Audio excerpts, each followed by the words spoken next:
Anybody who wants to frame it afterwards can have them popped into a floater frame.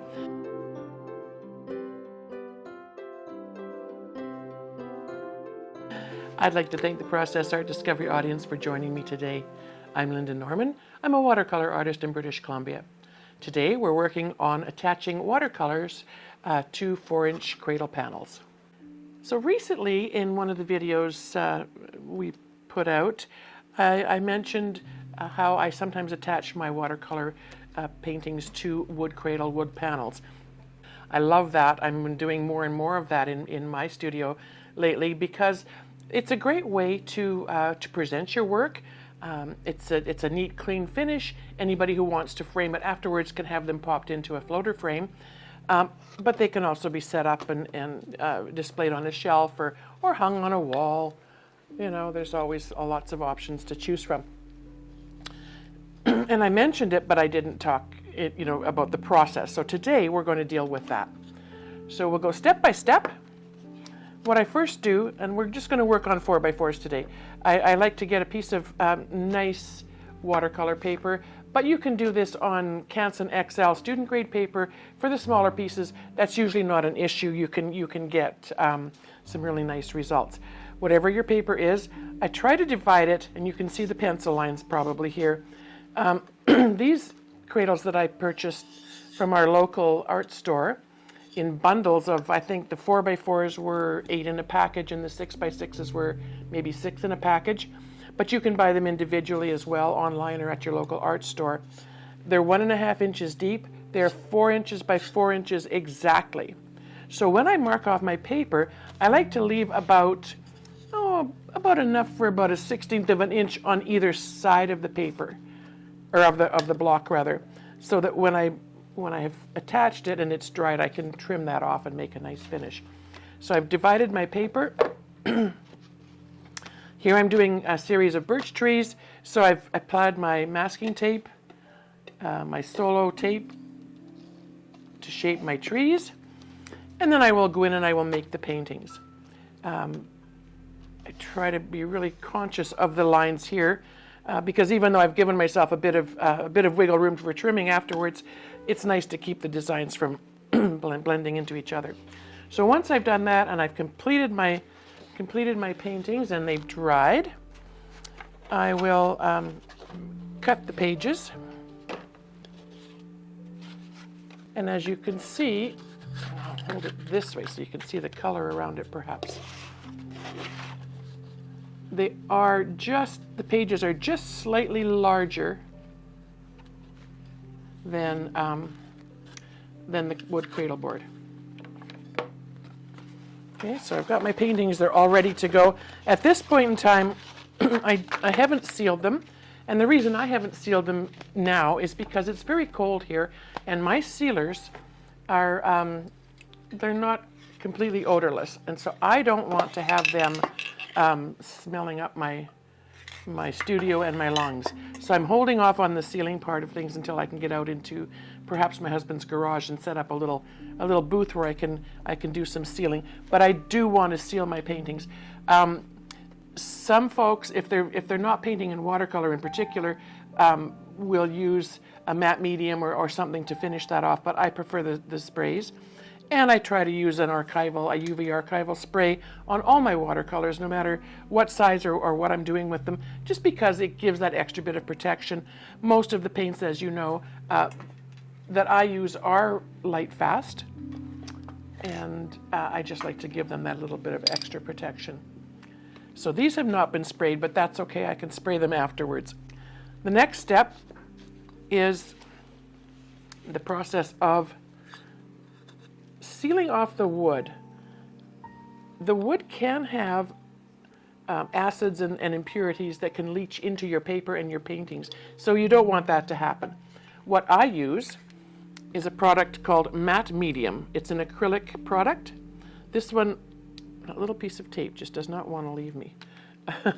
This one is a liquid, but you can get a soft gel gloss. There's heavy gel and different products. This is another one, a local brand, acrylic, Demco acrylic.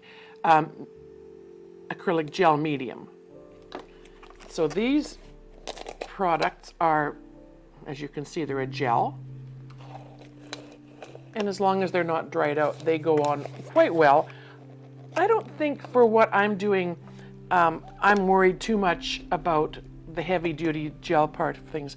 I like the liquid. It moves a little smoother on the surface and it's easier for me to manage. If we were working in acrylics or oils on a heavier base, perhaps you'd want something a little more substantial to adhere them to the boards.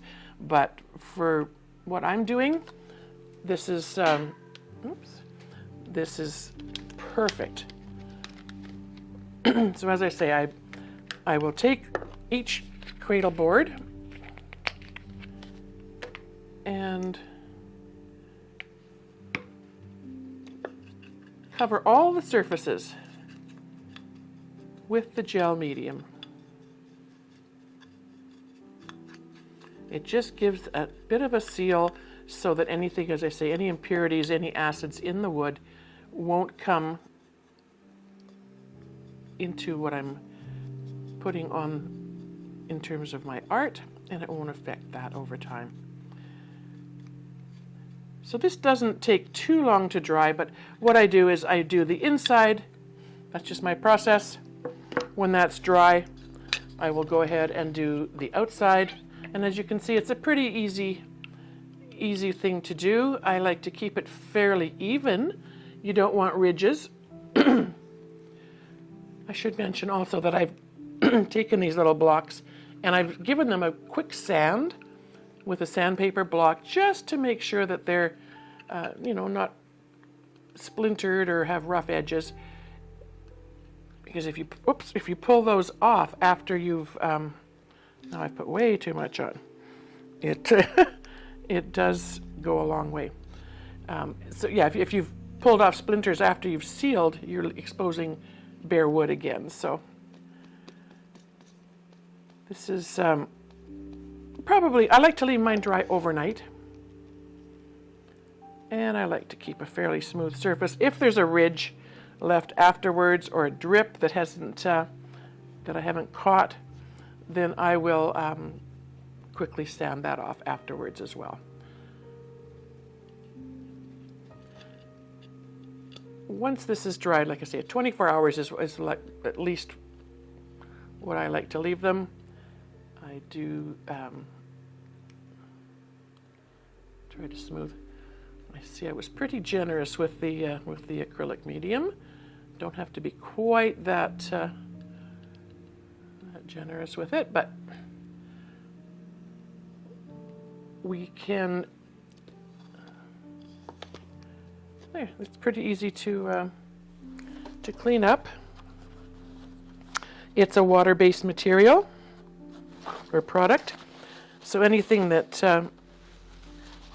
that does get spilled, as long as it's still wet, can easily be wiped up with a wet cloth, sponge, whatever.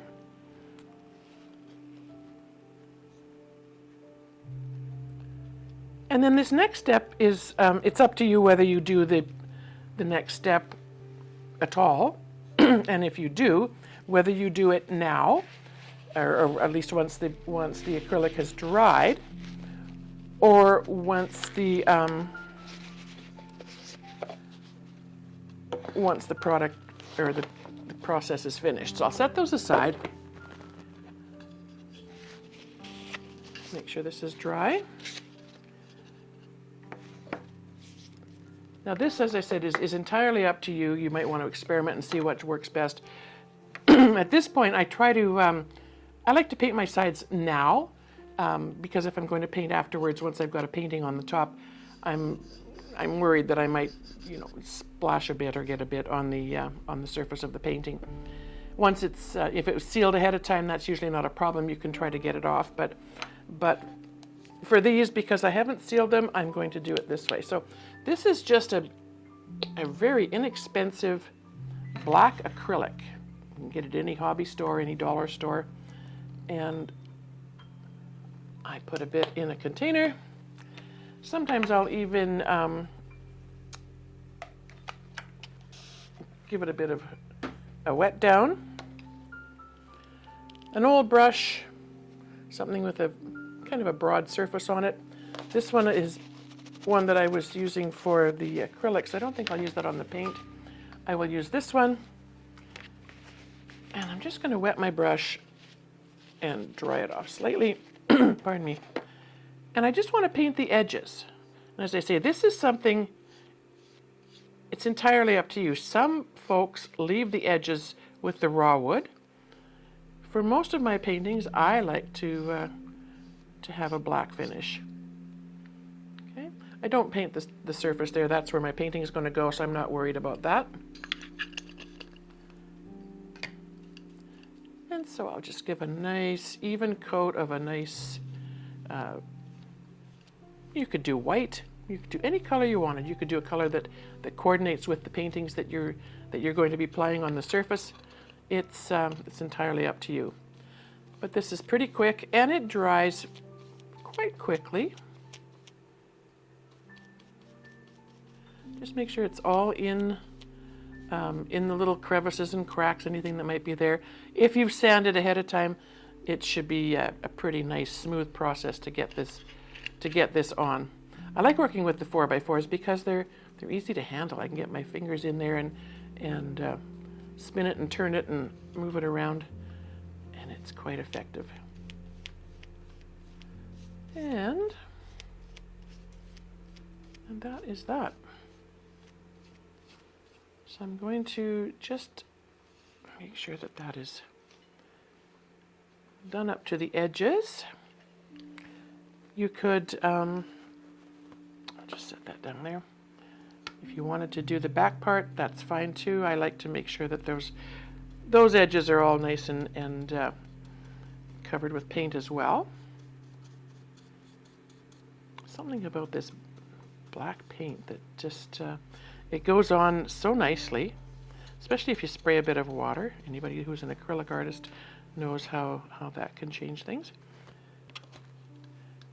And that's how that's ready. So that's going to sit aside and dry.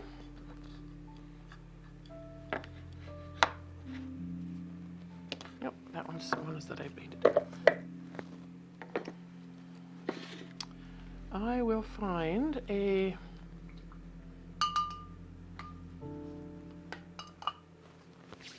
small one that has dried. Let me just step aside here and grab one. This one was done a couple of days ago, so it's nice and dry. It doesn't have the paint on the sides, but I'm just going to worry about that later. I'll decide if I want it painted afterwards. Sometimes, because I'm doing birch trees, sometimes it's nice to have that natural birch siding on it. So here's a little one a little painting that I have done and cut it. What I'm going to do now, I think before I go any further, is I'm going to sign it. These little ones I just signed with my initial, LN, and that way it's ready to go once it's ready to be sealed, and I don't have to worry about it's awkward sometimes trying to sign on the block. So we're back to our acrylic gel. It's already had a coat on the entire surface, inside and out. And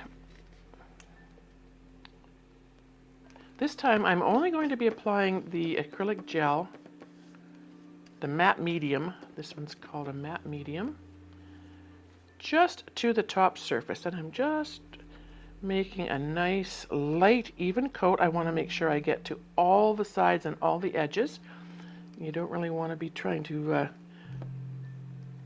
tuck some of this into the or under the corners if it's not quite adhered when you're done. So very gently back and forth, making sure all my corners are done and the edges are covered. And I'm going to adhere my little painting. Some folks put their acrylic on the back. I don't ever worry about that, but if you wanted to, you could certainly get some on there. And now I'm going to center this, and I've left a bit of a border on that bottom edge, so I want to make sure that I get that off where my design is going to be. And I've got a bit of, hang on a second, there we go. And if I look on the side, I can see where I'm at. I can see where there's a bit of an edge all the way around for trimming later. And I have a little brayer, and I'm going to use that just to make sure that my painting is connecting with all of that gel that I put on the surface of my little block. Whoops.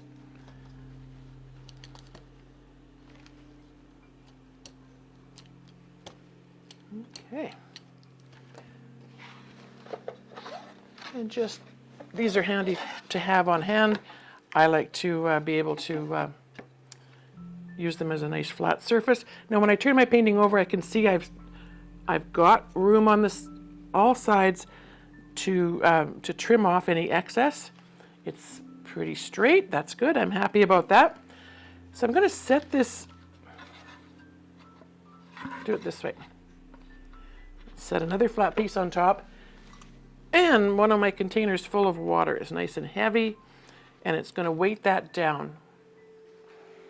All right, so we've adhered the painting to the block. I'm going to set that inside the little cradle board that I've got sitting on hand. I like to have a nice flat surface, a clean surface, so this works well for my purposes. Set another one on top, and then a water container with some water in it so that it's nice and heavy. And I'll leave that sit for about 24 hours. And then when we come back after 24 hours, we have a little completed piece. So I'm going to trim this now. It's nice to have a good sharp X-Acto knife on hand, and sometimes it's good to stand up and do it, but I will do it sitting, and I'm just going to very carefully score. This is a self-healing cutting mat, so always handy to have one of those on hand. This side is just barely got paper sticking out of the side, but that's great.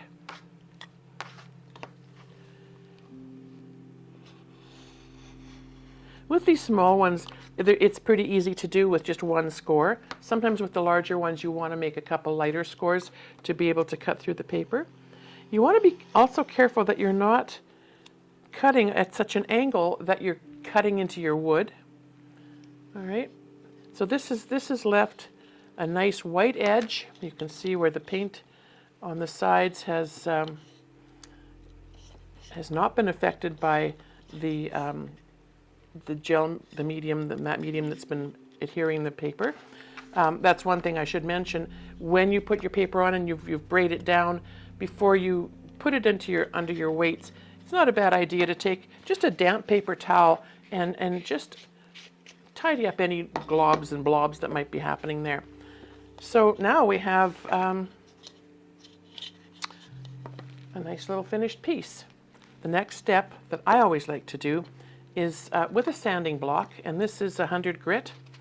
I just like to just lightly buff the edges, so I'm taking that sharpness off and allowing the paper to sort of settle into that edge, that surface. I'm going at a bit of an angle.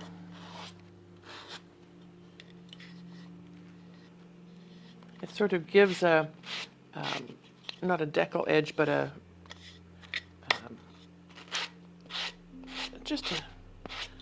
not such a stark edge. I like to see that. If for some reason the painting didn't adhere to the block, you could lift wherever it's not and sort of force a little bit of that acrylic gel in, but generally it's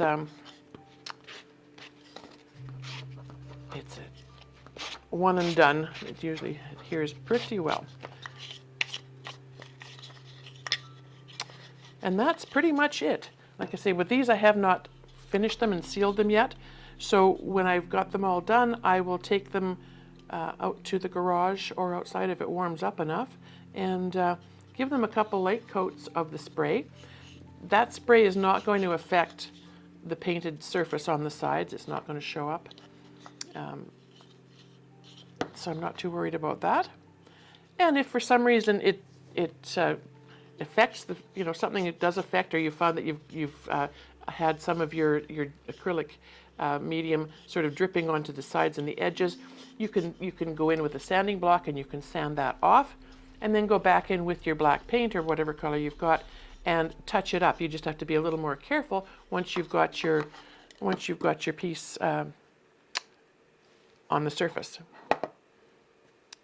But it's as simple as that. It's a bit time consuming, but I think the product is nice to have a little completed product ready to go, ready for gifting. I'd like to thank the Process Art Discovery audience for joining me here today. We talked about the process of creating small paintings and attaching them to wood cradle panels, and how that works really well for presentation. If you like what you've seen, subscribe to the channel or hop on over to the members area.